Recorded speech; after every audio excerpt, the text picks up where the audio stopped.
Welcome back, everybody. For those of you who are returning, I appreciate it. For those of you that are new, I hope you find these tips both informative and beneficial as you're preparing and planning for your transition. And I hope you'll go back and listen to some of the previous episodes. Let's get into round 5 of the tactical transition tips. What I'll be covering this time is choosing your new career. The close range tip will be, what are your options? Your medium range is going to be building your skills, and the long range is constant reevaluation. When it comes to choosing our next career, I would say that something to think about is don't follow the crowd or don't follow the common path. I know for myself, coming from the first responder community, the law enforcement side, a very common career path or new career option is going PI route. And I'm not saying that I'm against that. I'm just saying that don't do something that everyone else before you has done just simply because that seems like the easiest option for you. Be open to new opportunities. Expand what you think you might want to do and do some research into it. And you never know, you might identify or find a career path that you've never even thought of before. Find something, if you can, that you're passionate about. Something that truly drives you inside you. And then, if you can, if it's possible, you know, that old saying is find something you love and you never work a day in your life. Well, if you do find that, whatever that is, that passion is, and you can market that passion, then find out if there's an opportunity there. And or do you maybe need to create that opportunity? And then most importantly though, if you need to, and if your financial situation allows it or doesn't allow it, can you make enough money in this new career path of yours? So following your passion is great, but if there's no money to be made in it and you are in a position that you need to make money, that might not be your option right now. It may be an option down the road, but if you're forced to take care of your family, take care of your bills, you need to find a job that's going to pay you money. So just something to think about. So my close range people, you don't have a lot of time on your hands, unfortunately. So right now, what you need to be doing is exploring your options based on what you bring to the table right now. What are your hard skills? Soft skills are great, and we all learn these from these jobs. We learn teamwork. We learn, attention to detail. We learn self-sufficiency, self-starters. All of that stuff is great, and it sounds good in an interview. But at the end of the day, when you're going to a company, what are your hard skills? What are you able to do for them? And how can you bring a level of improvement or benefit to their company by the skills that you have? Find out what others who are in your same shoes have done with the same skill set. I know I said don't necessarily follow what everybody else has done, but at the same token, if you're in that position right now to where you need a job, your transition is right now. It's on you. You don't have a lot of time to really kind of explore options. Then consider what others have moved on to. Talk to them. Find out how, what their job is like or what jobs they've used their skill set for. Once you identify where you want to transition to, just understand, though, that it's a job market and there's going to be many other people fighting for those same spots based on the same skill set. So you got to figure out those little ways that you can set yourself apart. Maybe it's your resume. Maybe if you've identified a company or where you want to work, maybe try volunteering. But do those little things that set you apart from the next person who's applying. The hardest thing for us to do is checking our ego. you might find yourself in a position where you're not, let me say, getting, you're not, the opportunities might not be there based on what you want to do. It might be a position of what you have to do. There's nothing wrong with that. But don't allow your ego to push you into a position where it's something of, well, I don't want to do that job. And so you close off what are potential job opportunities for right now. You can grow into other positions if you've got time on your hands. If you don't have time on your hands and you simply need the next job, then you're going to have to check that ego and take what's available to you. In conjunction with that, be open to what might be deemed as a lower starting position. Again, this comes back to you need a job. You don't have time on your side to potentially wait out until that perfect job comes along. So, though you may want to get to the higher position, you may need to take the lower position and work your way there in that company, or work your way there by going from company A to company B. So check your ego, take what you have available to you right now and see what jobs are out there. If what you want isn't available, then be open to potentially something that is, and I use this word loosely, lesser than what you think you want to do or what you're owed.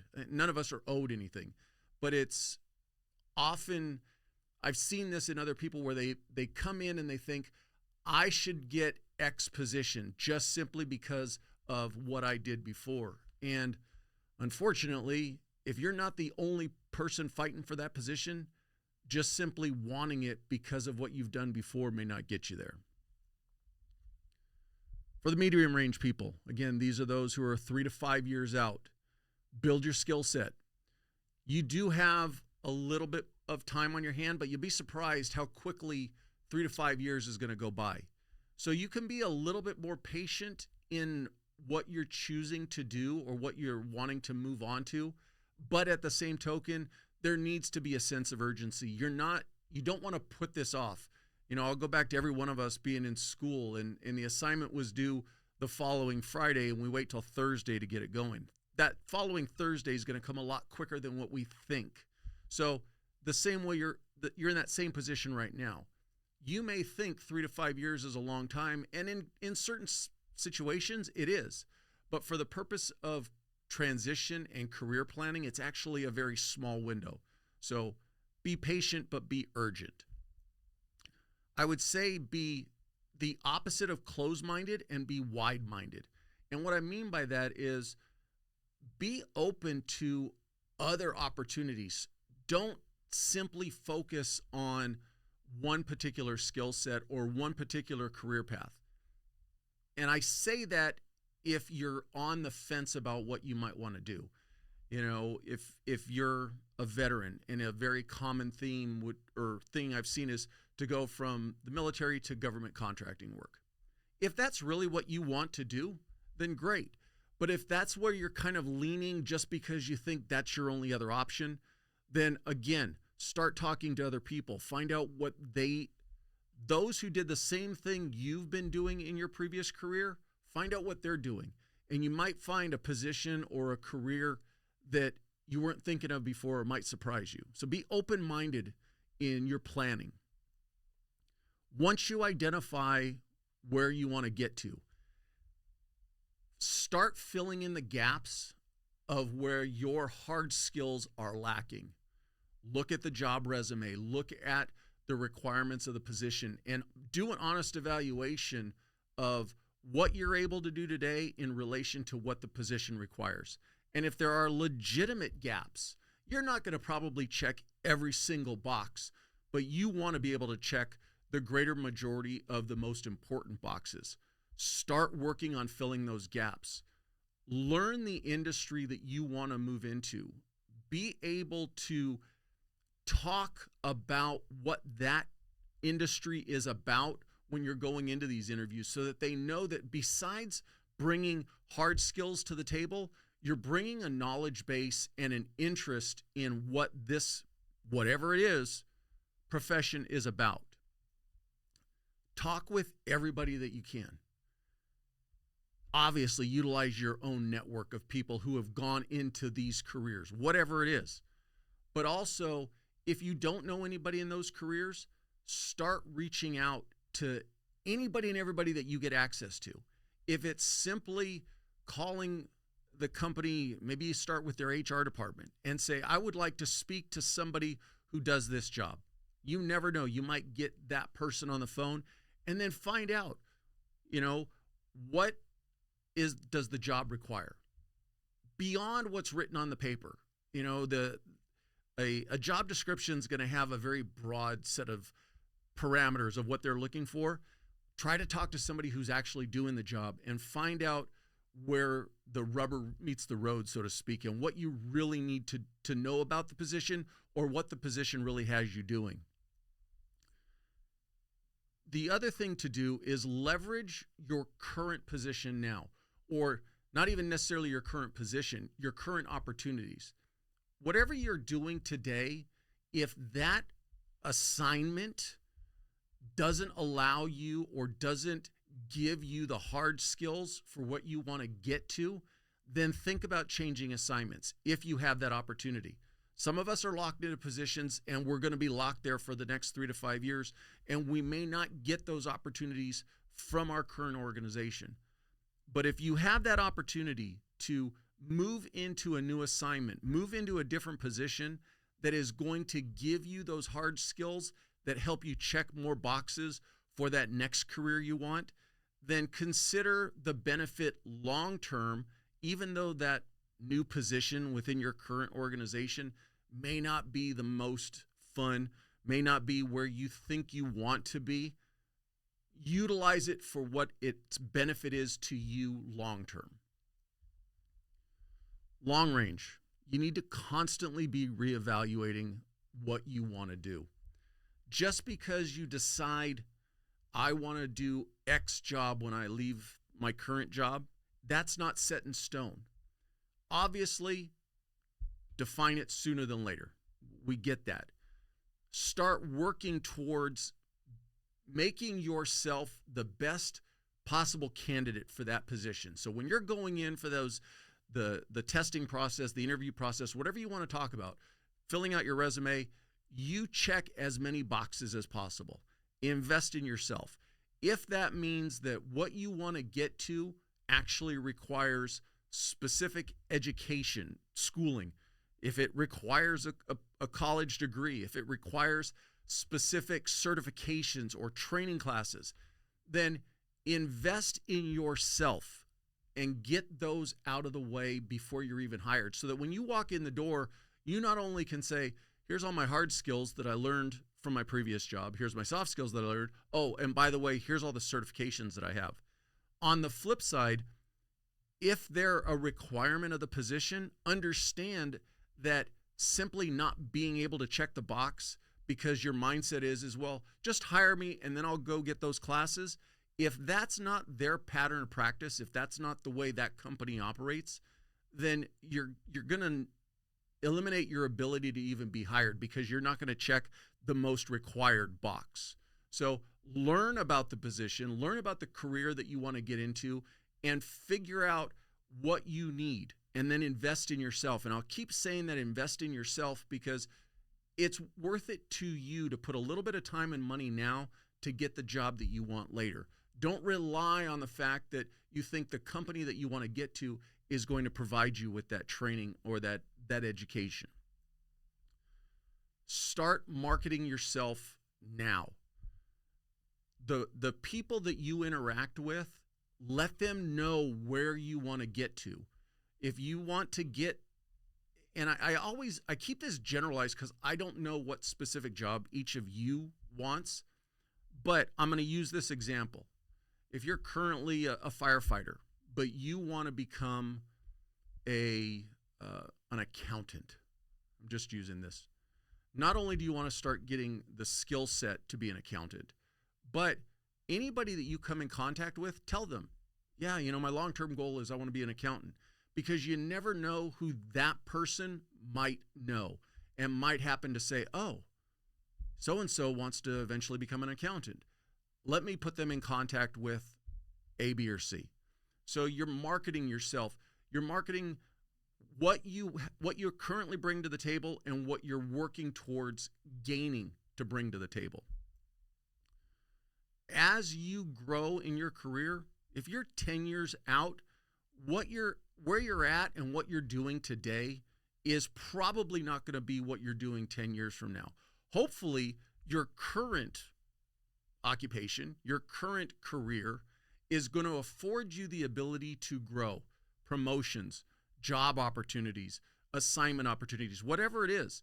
Take those opportunities to grow yourself, to grow your skill set, but at the same time, start reevaluating where you might want to get to. I'll use myself as an example. When I started down the path of getting my master's degree, I was at the investigator or detective level. I enjoyed working fraud. I went towards a master's degree that was related to fraud, but it was more fraud management. And what that did was it immediately made me start thinking about, well, if I promote up in my current career, that will make me a better manager in my post-career. So wherever you want to get to, great.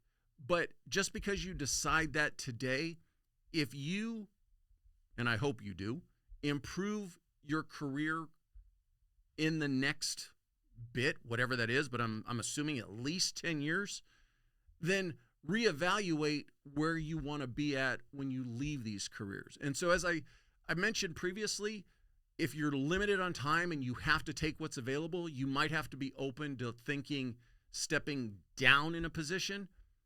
If you've got 10 years or more, and as your career goes up, consider looking upwards. What you think you might want to do today, what's the next level up? And if you have that opportunity, start preparing yourself for that level. So with time, be looking upwards and how you can constantly keep improving yourself, both today, the remainder of this career, and where you want to get to from here. To wrap this up, stay resilient, especially those who are going into the job hunt right away. Understand that you probably aren't going to get your first option. And what I mean by that is not your first job, but you may not get it with the first company. So you got to be persistent. You got to put out multiple applications. If you put all your eggs in one basket, you're kind of limiting yourself. So, if you really want to work at company A, obviously apply there, but think about applying at company B, C, and D, and then maybe potentially working your way back to company A. Just don't focus on one, and then if you don't get that particular job that you applied for, don't think, well, I can't get any of them, so I'm just not going to apply at all. You don't have that option. You've got to keep moving forward. If you're able to, based on a lot of circumstances, your financial planning today, the opportunities that you have when you're going to transition, what are available to you after your transition, try to find that job that drives your passion. Find that thing that defines what makes you happy. We've spent the last potentially 20 or 30 years of our lives doing a job that hopefully you loved. I'm not saying that you don't love it, but when we all sit around each day, every one of us has said, you know what, I would really love to do this. I don't know what it is for you, but if whatever this is, if you can make that a job, then maybe follow that passion and follow those opportunities and see if there's the ability for you to make a life for yourself and make money after your transition out. If not, can you create it, or is it just not something that you can do right now? If you've got time ahead of you, constantly reassess where you're at today, where do you want to get to, and how do you need to build the gap or fill the gaps to get there. Constant reassessment. Don't do this alone. Transitioning is a team event. The same way everything we do in our careers now is a team event. Don't go into your transition alone. Seek out mentors, ask questions, talk to anybody and everybody that you get access to, because always remember this, though we all think we know a lot, none of us knows everything. And there's always a little piece of information that one person might give us that will kind of push us over the edge towards ensuring that we get a new job or a new career, or making us aware, oh, this is a significant gap and I need to fill that gap to be able to get that job. So talk to everybody. As always, let me know if there's a topic that you want me to cover, because understand this, if you're thinking about it, so is somebody else. If I can help any of you, please reach out to me individually and I'll do everything I can. Please subscribe and share the podcast with anybody that you think might be benefited. And as always, just thank you for taking the time to listen.